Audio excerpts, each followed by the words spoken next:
तो आज हम लोग शुरू करेंगे। बेसिकली आज हम लोग देखेंगे कुछ अच्छे लेवल के सवाल देखेंगे, ठीक है। मिक्स टाइप के क्वेश्चंस रहेंगे।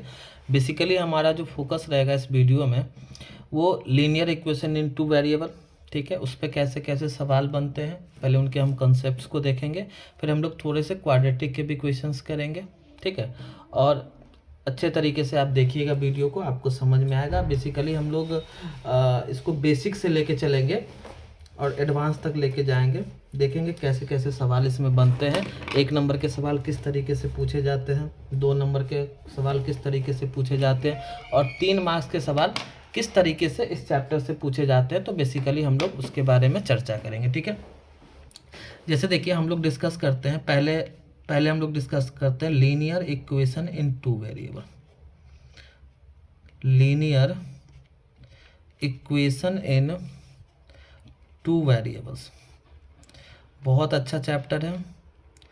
ये हमारा अलजेब्रा का पार्ट है। अलजेब्रा में बेसिकली आपके लीनियर इक्वेशन इन two variable, quadratic equation, arithmetic progression और ये जो है आपके और पोलिनोमियल, ये टोटल 4 चैप्टर आते हैं जिससे आपके 20 मार्क्स के सवाल एग्जाम में पूछे जाते हैं, जिसमें लीनियर इक्वेशन से भी आपके 1 नंबर, 2 नंबर, 3 नंबर, 4 नंबर और 5 नंबर, ठीक है, इससे सवाल आपको देखने को मिलेंगे। तो पहले हम लोग अगर लीनियर इक्वेशन की बात करेंगे तो लीनियर इक्वेशन का जो जनरल फॉर्म होता है, जनरल फॉर्म की अगर हम बात करेंगे कि लीनियर इक्वेशन का जो जनरल फॉर्म होता है a1x प्लस b1 y अब प्लस का c1 equals to 0, a2x plus b2 y अब प्लस c2 इक्वस टू 0, जहाँ पे a1, a2, b1, b2, c1, c2 ये सारे क्या होते हैं, रियल नंबर्स होते हैं, रियल नंबर्स होते हैं, ठीक है। साथ में एक चीज़ और याद रखना है कि ये सारे जो होंगे ना कभी भी नॉट इक्वस टू 0, मतलब अगर c1 हो सकता है 0 लेकिन a1 is not equals to 0, a2 is not equals to 0, similarly b1 is also not equals to 0, b2 is also not equals to 0।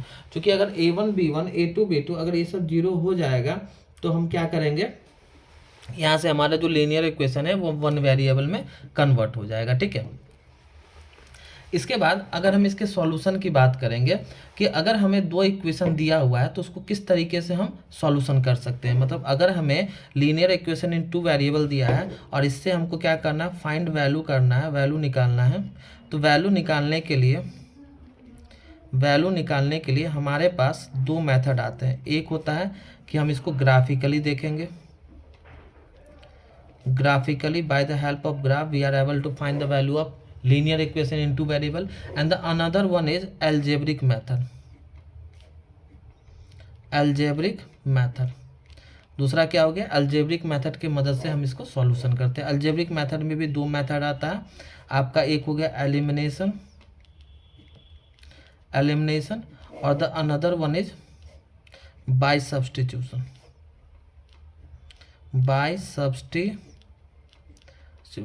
ठीक है। 2 मेथड है अलजेब्रिक में, एलिमिनेशन, सब्स्टिट्यूशन। बेसिकली एक मेथड और आता है जिसको हम लोग कहते हैं बाय क्रॉस मल्टीप्लिकेशन, लेकिन वो हमारे सिलेबस से हटा हुआ है, ठीक है। इसके बाद अगर हम दूसरा मेथड है ग्राफिकली, ठीक है। ग्राफिकली में आप एक चीज़ याद रखिएगा कि हर एक सॉल्यूशन जैसे x, y, जैसे अगर आप इसको सॉल्व करेंगे तो इसमें x और y क्या है, 2 वेरिएबल है, और लीनियर इक्वेशन इन 2 वेरिएबल है। तो जब आप इसको सॉल्व करेंगे तो यहाँ से आपके 2 सॉल्यूशंस मिलेंगे। तो हर एक सॉल्यूशन जो x, y corresponds to a point on the line representing the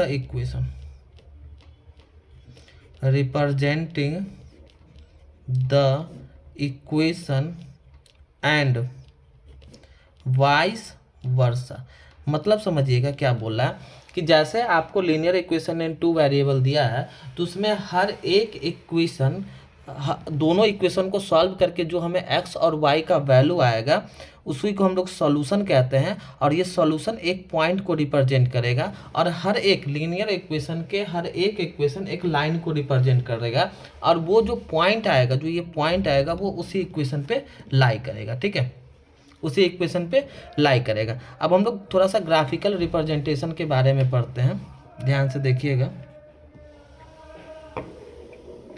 graphical representation,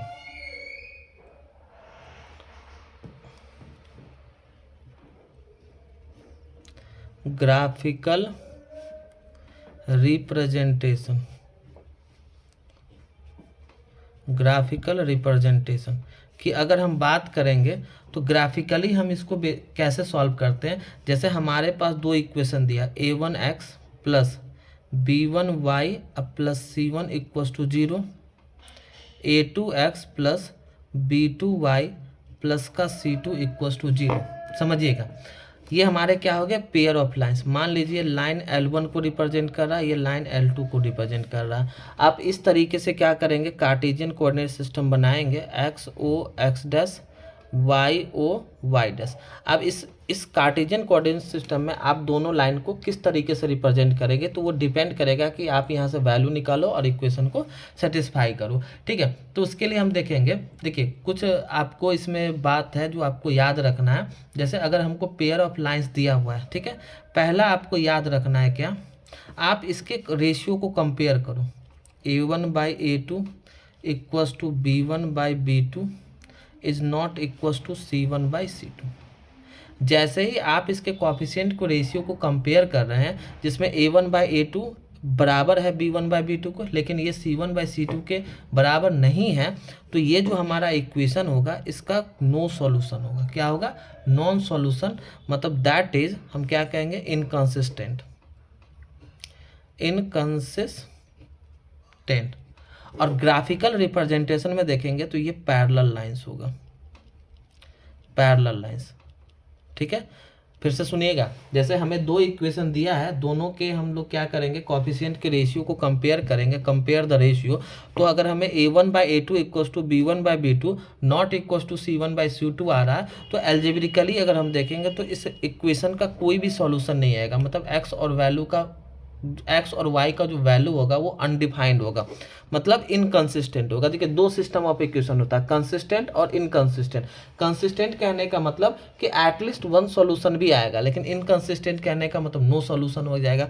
और ग्राफिकली अगर हम देखें तो अगर हम इसको लाइन बनाएंगे तो ये हमेशा कैसा होगा, इस तरीके से कोई दो लाइन होगा। जैसे मान लीजिए L1 हो गया, ये L2 हो गया, और दोनों लाइन आपस में पैरेलल हो जाएगा। जैसे आप एग्जाम्पल के लिए समझो, x प्लस 2y माइनस का 4 equals to 0, 2x plus 4y minus का 12 इक्वल्स टू 0। ठीक है, अगर आप देखो ये हमारा इक्वेशन नंबर 1 हो गया, ये इक्वेशन नंबर 2 हो गया। यहाँ पे a1 क्या होता है, coefficient of x in equation first, a1 हमारा 1 हो गया, b1 हमारा 2 हो गया, और c1 क्या हो गया हमारा -4। a2 जो हो गया 2 हो गया, b2 हमारा 4 हो गया, और c2 क्या हो गया हमारा -12। ठीक है, तो अगर हम यहाँ से a1/a2 निकालते हैं 1/2, इसी प्रकार से b1/b2 अगर निकालेंगे तो 2/4, जब इसको क्रॉस करोगे 1/2। सिमिलरली अगर हम c1/c2 निकालेंगे तो -4/12, आप इसको क्रॉस करोगे तो 1/3 आ जाएगा। कहने का मतलब अगर आप ध्यान से यहाँ पे देखो तो यहाँ पे a1/a2 not equals to b1/b2 not a1/a2 equals to b1/b2 not equals to c1/c2 है। मतलब ये जो ग्राफिकली क्या हो जाएगा, पहली बात तो नो सॉल्यूशन होगा। अगर हम एल्जेब्रिकली बात करेंगे नो सॉल्यूशन होगा, या आप कह सकते हो इनकंसिस्टेंट होगा। अगर हम एल्जेब्रिकली देखें तो अगर हम इस दोनों इक्वेशन, ये लाइन L1 को रिप्रेजेंट कर रहा है और ये इक्वेशन लाइन L2 को रिप्रेजेंट कर रहा है, जब आप इसको ग्राफ पे प्लॉट करोगे तो L1 जो होगा वो L2 के पैरेलल होगा। ठीक है, ये पैरेलल लाइन को रिप्रेजेंट करेगा। ठीक है, अब आगे हम लोग देखते हैं सेकेंड कंडीशन क्या है कि अगर हमें रेशियो दिया हुआ है, अगर हमारे पास इक्वेशन दिया a1x प्लस b1y प्लस का c1 equals to 0, a2x plus b2y plus का c2 इक्वल्स टू 0। और यहाँ पे अगर हम रेशियो को कंपेयर करते हैं तो a1/a2 अगर नॉट इक्वल्स टू b1/b2 आ रहा है तो आप क्या करोगे, एल्जेब्रिकली अगर हम बात करेंगे तो एल्जेब्रिकली क्या होगा, इसके एग्जैक्टली वन सॉल्यूशन होगा, या दैट इज आप इसको कह दो कि कंसिस्टेंट होगा, या आप कह दो यूनिक सॉल्यूशन होगा। कैसा होगा, यूनिक सॉल्यूशन होगा। और एल्जेब्रिकल अगर हम ग्राफिकली बात करेंगे तो इस दोनों इक्वेशन से जो लाइन होगा वो इंटरसेक्टिंग लाइन होगा, इंटरसेक्टिंग लाइन मतलब दोनों लाइन किसी एक पॉइंट पे जाके इंटरसेक्ट कर जाएगा। जैसे एग्जांपल के लिए देखो, मान लो हमारे पास एक कोऑर्डिनेट है X O X dash, Y O Y dash. मान लीजिए इस तरीके का कोई इक्वेशन बना, ये हमारा L1 और इस तरीके से मान लो L2 है, तो दोनों एक पॉइंट पे जा रहा, तो यही जो वैल्यू होगा x, वाई, इंटरसेक्टिंग लाइन। तीसरा कंडीशन क्या होता है, कंडीशन नंबर 3 कि अगर a1/a2 इक्वल्स टू b1/b2 है इक्वल्स टू c1/c2 है तो इसके इन्फिनिटली मेनी सॉल्यूशन होंगे, इन्फिनिटली मेनी सॉल्यूशन होंगे। दैट इज ये भी क्या होगा, कंसिस्टेंट होगा। ठीक है, ये भी क्या होगा, कंसिस्टेंट होगा। हमने अभी जस्ट बताया कंसिस्टेंट और इनकंसिस्टेंट। कंसिस्टेंट कहने का मतलब एटलीस्ट वन सॉल्यूशन, या कम से कम एक होना चाहिए, एक से अधिक भी चलेगा। लेकिन इनकंसिस्टेंट में क्या हो जाएगा, नो सॉल्यूशन। तो अगर हमारे पास दो लाइन है, दोनों लाइन आपस में पैरेलल है, मतलब रेशियो को कंपेयर करते हैं तो a1/a2 equals to b1/b2 not equals to c1/c2 है, तो उस केस में क्या होगा, लाइन आपस में पैरेलल हो जाएंगे। या हम कह देंगे अगर लाइन आपस में पैरेलल है तो कहीं इंटरसेक्ट ही नहीं करेगा, अगर कहीं इंटरसेक्ट नहीं कर रहा तो कोई सॉल्यूशन नहीं हो जाएगा। अगर यूनिक सॉल्यूशन अगर एक जगह इंटरसेक्ट कर रहा है तो कंसिस्टेंट होगा, मतलब यूनिक सॉल्यूशन होगा। और यहाँ पे अगर दोनों लाइन आपस में अगर रेशियो अगर हम कंपेयर करते हैं तो दोनों रेशियो अगर आपस में समान है तो यहाँ इन्फिनिटली मेनी सॉल्यूशन देखने को मिलेगा। और दूसरी बात क्या है कि जो लाइन होगा वो कोइंसाइड कर जाएगा, कोइंसाइड या कोइंसिडेंट लाइंस होंगे। मतलब क्या होगा, देखिएगा ये लाइन L1 और L2, मतलब L1 भी इसी पे होगा, L2 पे भी इसी पे भी होगा। ठीक है, तो इस तरीके से इसको हम क्या कहते हैं, इन्फिनिटली मेनी सॉल्यूशन। ठीक है, अब हम लोग देखते हैं, हमने आपको बताया था दूसरा हमारा मेथड होता है अल्जेब्रिक में एलिमिनेशन होता है और सब्स्टिट्यूशन होता है। दोनों मेथड से हम एक एक क्वेश्चन करके देखते हैं। मान लीजिए एक क्वेश्चन एग्जाम्पल, हमें एक इक्वेशन दे रखा है 7x - 15y इक्वल्स टू 2 और x + 2y equals to 3। We have given two equation. ठीक है, अब अगर हमें एलिमिनेशन मेथड से सॉल्व करना है तो देखिए कैसे करेंगे। तो अगर हमें इस क्वेश्चन को एलिमिनेशन मेथड से सॉल्व करना है तो देखो एलिमिनेशन मेथड से कैसे सॉल्व करते हैं, फिर इसी क्वेश्चन को हम सब्स्टिट्यूशन से भी सॉल्व करके बताएंगे और आप यहाँ से सीखने का कोशिश करना। एग्जामिनेशन में ऐसा कोई कंडीशन करके नहीं देता है कि आपको एलिमिनेशन से करना है कि सब्स्टिट्यूशन से करना है, लेकिन इन केस अगर आपको बोल देगा कि solve the following equation by substitution method, तो आपको उस पर ध्यान देना। देखिए सब्स्टिट्यूशन या एलिमिनेशन, तो पहले हम लोग देखते हैं एलिमिनेशन मेथड। तो अगर आप एलिमिनेशन मेथड देखो तो नाम से ही सजेस्ट हो रहा क्या करना है, एलिमिनेट करना है। तो हम क्या करेंगे, या तो x या तो y को एलिमिनेट कर देंगे। एलिमिनेट करने के लिए हमको क्या करना होगा, या तो दोनों इक्वेशन को ऐड कर दो या दोनों इक्वेशन को आप सब्सट्रैक्ट कर दो। यहाँ पे देखो अगर अपोजिट साइन दिया है तो आप क्या करना, ऐड कर देना, अगर सेम साइन दिया है तो आप सब्सट्रैक्ट कर देना। लेकिन उससे पहले हमको क्या करना होगा, या तो x या तो y, जिसको भी हम एलिमिनेट करना चाह रहे हैं उसके कॉफिशिएंट को हम क्या करेंगे, बराबर करेंगे। जैसे यहाँ 15 है और यहाँ 2 है, तो अगर आप इसको 2 से मल्टीप्लाई कर दो और इस इक्वेशन को पूरे को 15 से मल्टीप्लाई कर दो, तो देखो 2 × 7 = 14x माइनस का 30y इक्वल्स टू 4। नेक्स्ट हो गया 15x अब प्लस का 30y इक्वस टू 45।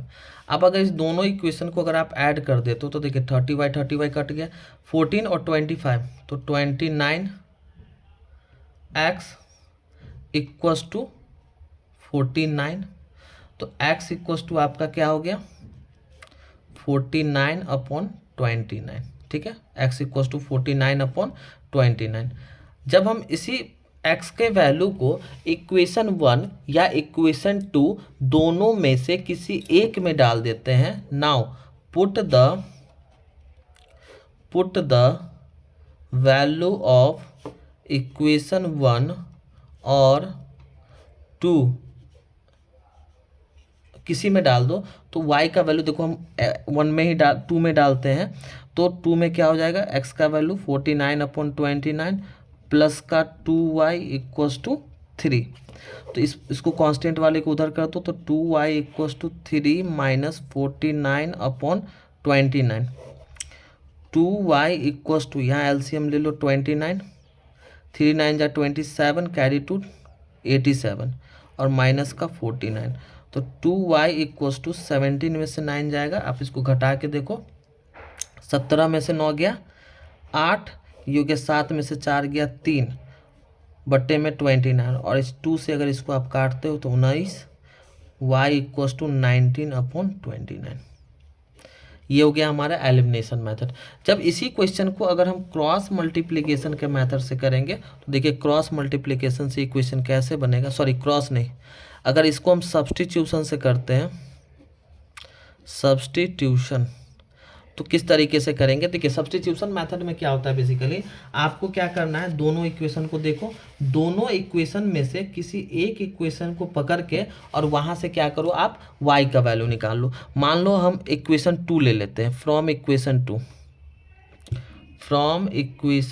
2 और यहाँ से हम y निकालते हैं। तो y निकालना मतलब y को सेपरेट करना, तो x को इधर भेज दीजिए, 3 माइनस एक्स हो गया और यहाँ से y को इंडिपेंडेंट करना है तो 2 मल्टीप्लाई में है तो इधर जाएगा 3 माइनस एक्स बट्टे में 2।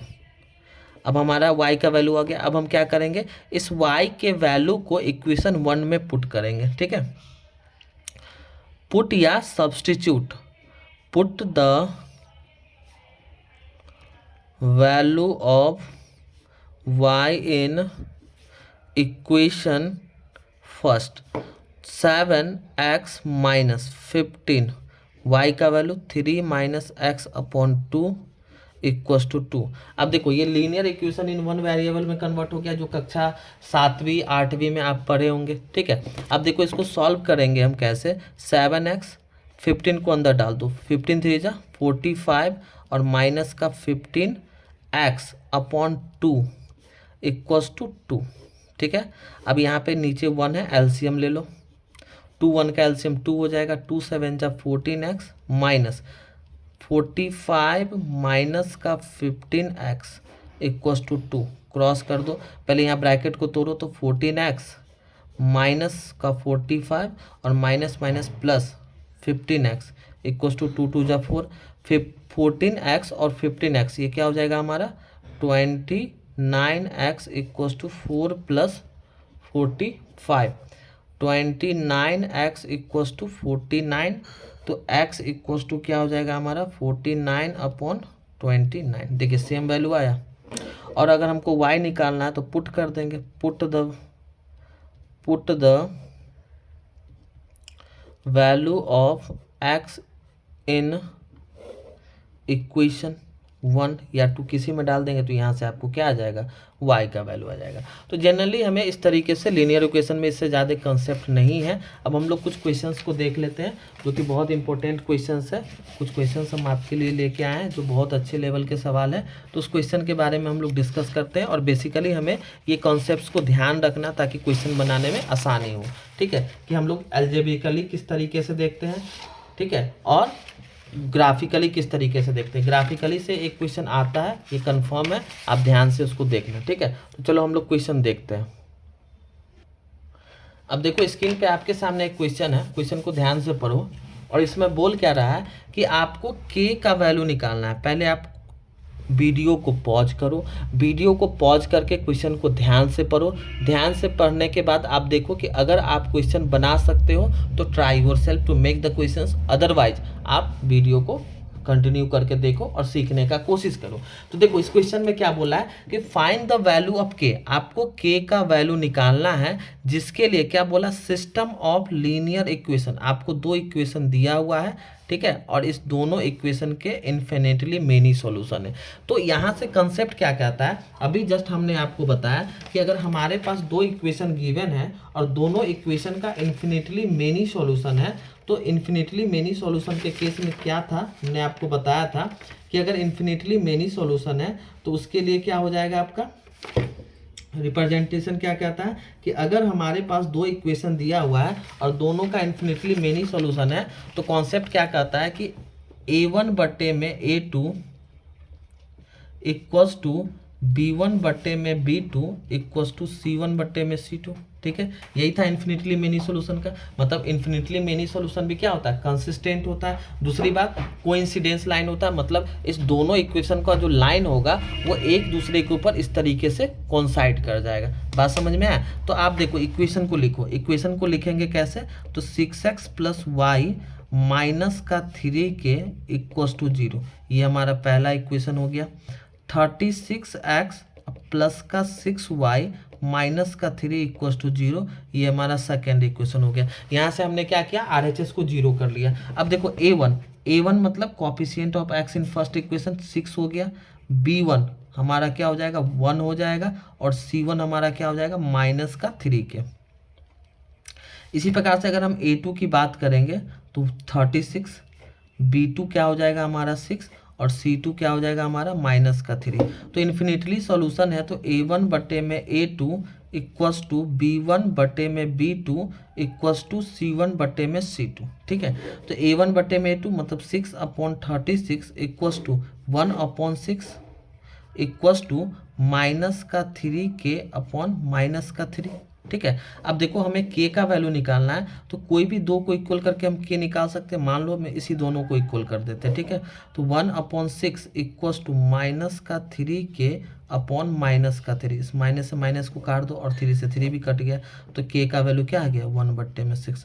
इस क्वेश्चन को दो तरीके से आपको पूछे जाएंगे। एक तो तरीका क्या हो जाएगा आपका, एक तरीका क्या हो जाएगा आपका कि ऑप्शन दे देगा फिर बोलेगा बनाने के लिए। दूसरा तरीका क्या हो जाता है कि ऐसे आप याद रखो कि k के वैल्यू से एक क्वेश्चंस आएंगे और उसके लिए कंडीशन क्या दे देगा, बोलेगा कभी यूनिक सॉल्यूशन है, कभी बोलेगा इनकंसिस्टेंट है, कभी बोलेगा कॉन्सिस्टेंट है। तो आपको इस बात को ध्यान रखना है कि जो भी कंडीशन देगा आप उसको सेटिस्फाई करवाओ और वहाँ से फिर इक्वेशन को सॉल्व करो। जैसे देखो क्वेश्चन नंबर 2, ध्यान से इसको पढ़ने का कोशिश करो, बहुत अच्छा क्वेश्चन है और ये क्वेश्चन हमारे एग्जाम में पीछे पूछे गए हैं और ये क्वेश्चन हमारे 3 मार्क्स के हैं।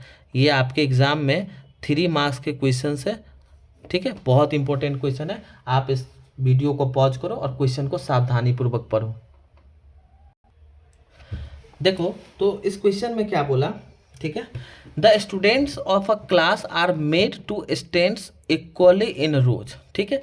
एक स्टूडेंट, एक क्लास है जिसमें कुछ स्टूडेंट्स है, उसको रोज में खड़ा किया गया, ठीक है। अब कितने रोज है ये भी नहीं हमको दिया है, और नंबर ऑफ स्टूडेंट हर एक रो में कितने हैं वो भी हमको नहीं दिया है, ठीक है। तो पहला काम इस क्वेश्चन में क्या बनता है, आप मान लो कि लेट द,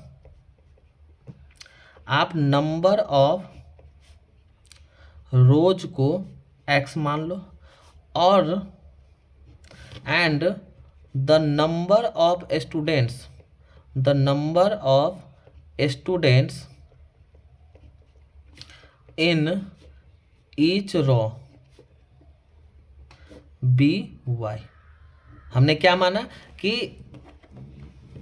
टोटल x रोज बन रहे हैं और हर एक रो में y स्टूडेंट है। तो बताइए, मानिए एग्जाम्पल के लिए आप ऐसे समझिए कि मान लीजिए 10 रो बन रहे हैं और हर एक रो में 14 स्टूडेंट है, तो टोटल नंबर ऑफ स्टूडेंट कितना हो जाएगा 140 हो जाएगा। बोलो टोटल नंबर ऑफ स्टूडेंट क्या हो जाएगा 140। तो अगर हमने बोला कि टोटल x रो है और हर एक रो में y स्टूडेंट है, तो यहाँ से अगर हम टोटल नंबर ऑफ स्टूडेंट निकालें, टोटल नंबर ऑफ स्टूडेंट्स निकालें, तो ये तो कांस्टेंट रहेगा। टोटल नंबर ऑफ स्टूडेंट हमारा क्या हो जाएगा x into Y. Total number of student क्या हो जाएगा हमारा x इंटू वाई। अब आइए कंडीशन, क्वेश्चन क्या बोला, if 3 students are extra in each row, हर एक रो में 3 स्टूडेंट को बढ़ा दिया गया। तो पहले रो में हर एक रो में y स्टूडेंट था, अब हर एक रो में 3 स्टूडेंट को बढ़ा दिया गया। मान लीजिए पहले अगर हर एक रो में 14 स्टूडेंट था तो 3 स्टूडेंट को बढ़ा दिया तो अब कितने हो गए, 17 स्टूडेंट हो गए। लेकिन नंबर ऑफ स्टूडेंट तो कांस्टेंट रहेगा। क्या बोला कि if 3 students are extra in each row there would be 1 row less, मतलब हर एक रो में जब 3 स्टूडेंट को बढ़ा दिया गया तो नंबर ऑफ रोज पहले x था, अब घट के x-1 हो गया। लेकिन टोटल नंबर ऑफ स्टूडेंट तो अभी उतना ही होगा ना। तो इस दोनों का प्रोडक्ट, अब देखो यहाँ से एक इक्वेशन आ जाएगा। अब कैसे आएगा, देखो इसको इससे मल्टीप्लाई करो, x इंटू वाई माइनस का y प्लस का 3x और माइनस का 3 equals to x into Y. जब आप यहाँ से इसको सॉल्व करोगे एक्स वाई तो यहाँ से इक्वेशन का आप कुछ को इस तरीके से दिखेगा, 3x minus Y equals to 3। ये इक्वेशन नंबर प्रथम हो गया। आगे क्या बोल रहा है कि अगर 3 student, if 3 students are less in a row, हर एक रो में से पहले y स्टूडेंट था, अब 3 स्टूडेंट को घटा दिया तो अब क्या हो गया कि 2 रो बढ़ गए, मतलब रोज अब कितने हो गए, x प्लस का 2 हो गए, 2 रो बढ़ गया। लेकिन नंबर ऑफ स्टूडेंट तो अभी भी उतना ही कांस्टेंट है। इसी तरीके से इसको भी सॉल्व करो, इसको इससे मल्टीप्लाई करो, x इंटू वाई, इसको इससे करोगे तो 2y माइनस का 3x और माइनस का 6 equals to X into Y.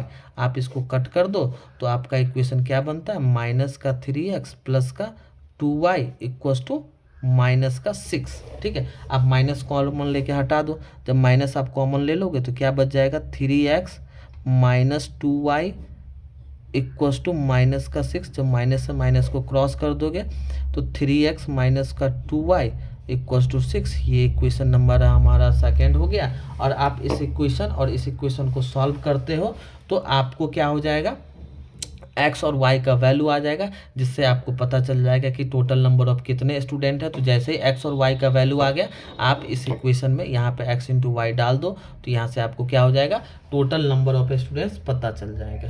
बात समझ में आया, बोलो कोई दिक्कत है इस क्वेश्चन में? बहुत अच्छा क्वेश्चन है, 3 मार्क्स के है। ठीक है, इसमें बस एक ही चीज़ याद रखना है कि नंबर ऑफ स्टूडेंट्स कांस्टेंट रहेगा और हर एक रो में अगर 3 स्टूडेंट को बढ़ा रहे हैं तो नंबर ऑफ रोज भी 1 से कम रहा है। तो टोटल नंबर ऑफ स्टूडेंट निकालने के लिए क्या करना होगा कि कितने रोज है और हर एक रो में कितने स्टूडेंट्स हैं। ठीक है, क्लियर।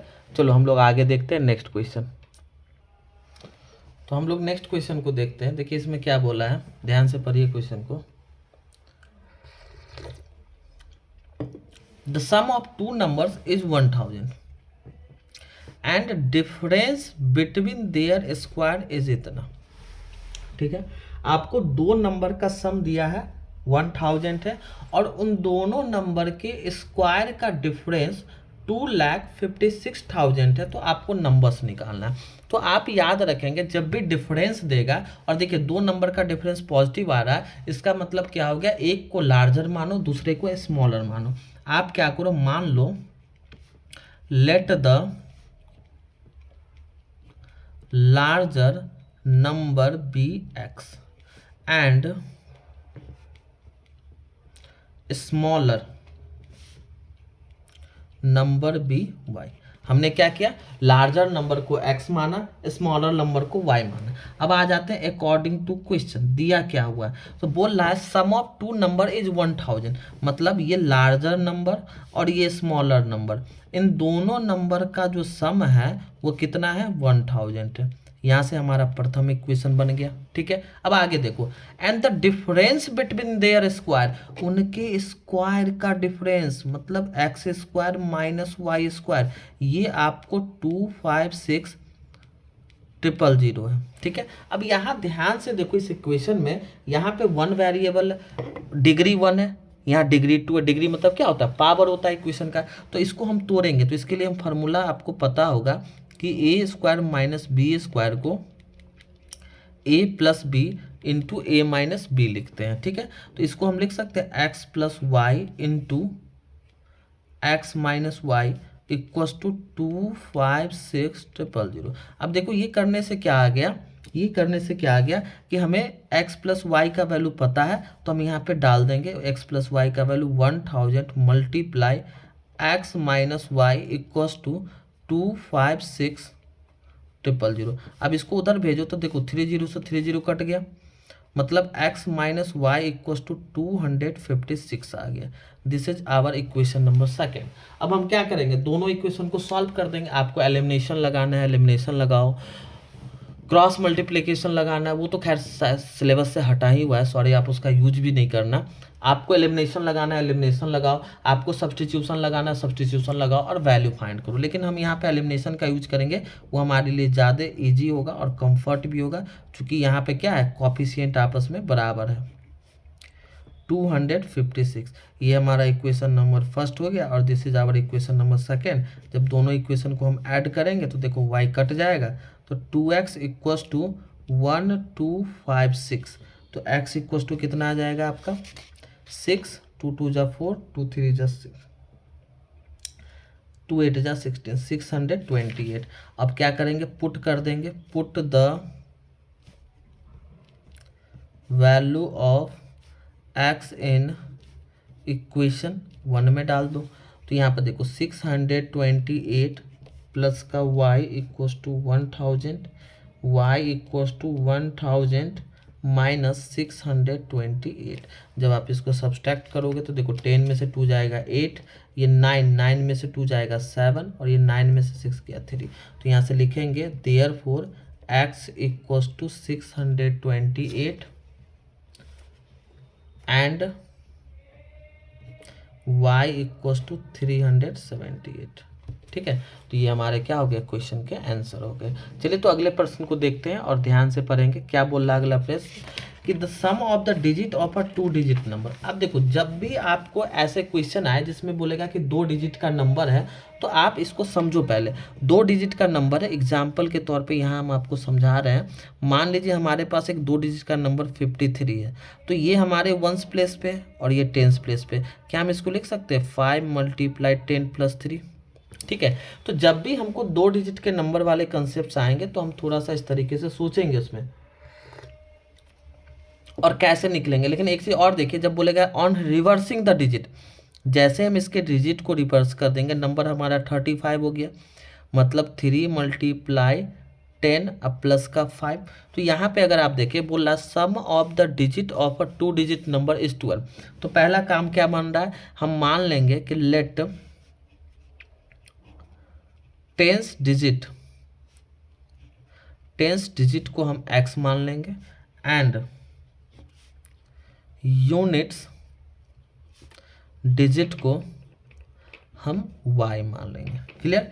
अब क्वेश्चन में देखिए बोल रहा है sum of the digit of a 2 digit number, लेकिन उससे पहले हम क्या करेंगे, तो जो हमारा ओरिजिनल नंबर आएगा उसको क्या लिखेंगे 10x अब प्लस का y। ठीक है, और इसके बाद इसमें नंबर ऑब्टेन्ड बाय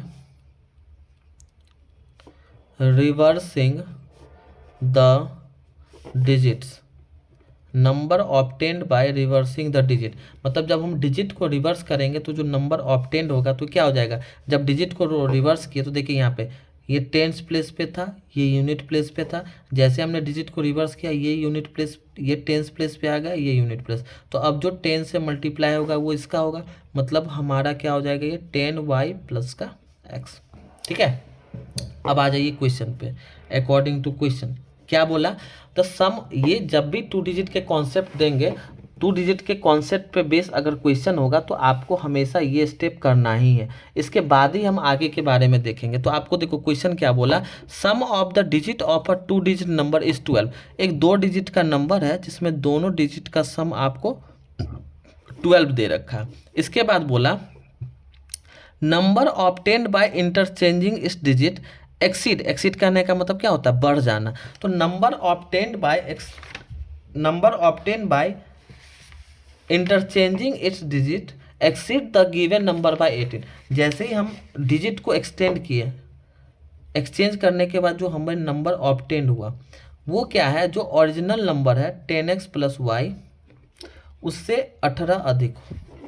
ठीक है, मतलब जैसे ही हमने डिजिट को इंटरचेंज किया तो वहाँ से जो नंबर ऑब्टेंड हुआ वो ओरिजिनल नंबर से 18 अधिक पाया गया। तो आप क्या करो, इसको इधर कर दो, तो 10y प्लस एक्स, और इसको हम क्या करेंगे, LHS साइड में ले जाएंगे, तो माइनस का 10x माइनस का y इक्वस टू 18। इसको आप इक्वेशन नंबर फर्स्ट मान लो, और यहाँ से आपका 10y में से y जाएगा तो 9y माइनस का 9x इक्वस टू 18। आप यहाँ से आप 9 कॉमन ले सकते हो, तो y minus X equals to 18। आप इसको कट करो, 2 टाइम्स में जाएगा तो y minus X equals to 2। आप चाहो तो माइनस यहाँ से अगर कॉमन ले लोगे तो x minus Y equals to minus का 2, और ये इक्वेशन नंबर हमारा सेकेंड हो गया। अब जैसे इस दोनों इक्वेशन को अगर हम सॉल्व करते हैं तो यहाँ से आसानी से हमें x और y के वैल्यू आ जाएंगे। तो देखो हम सॉल्व करते हैं, x plus Y equals to 12 और x minus Y equals to minus का 2। आप दोनों को ऐड करो, y से y कट गया, 2x equals to 10, x equals to 5। ठीक है, और जैसे ही एक्सेस में डाल दोगे तो 5 प्लस वाई इक्वस टू 12, तो y इक्वस टू क्या आ गया आपके 7 हो गए। तो जो नंबर हो गया हमारा 57। ठीक है, ये क्या हो गया, आंसर हो गया इस क्वेश्चन का। ठीक है, क्या हो जाएगा 57। तो जब भी 2 डिजिट के बेस्ड 2 डिजिट्स पे बेस्ड अगर क्वेश्चन आते हैं तो हम इसी तरीके से उनके बारे में सोचेंगे और सॉल्व करने का कोशिश करेंगे। बात समझ में आया? ध्यान से देखिए, अब आपको करना क्या है, जैसे हमने 5-6 सवाल किया, और सवाल हम लोग नेक्स्ट वीडियो में देखेंगे। ठीक है, तो आपको करना क्या है, अच्छे तरीके से रिवीजन करना है और थोड़ा क्वाड्रेटिक को भी देख लेना है, क्योंकि नेक्स्ट वीडियो में हम लोग बस सवाल को ही लेके आएंगे। कंसेप्ट चूँकि हमने बता चुका है तो हम बस क्वेश्चंस को लेके आएंगे और अच्छे अच्छे लेवल के सवाल करेंगे जो आपके एग्जाम में पूछे जाते हैं। ठीक है, तब तक के लिए धन्यवाद।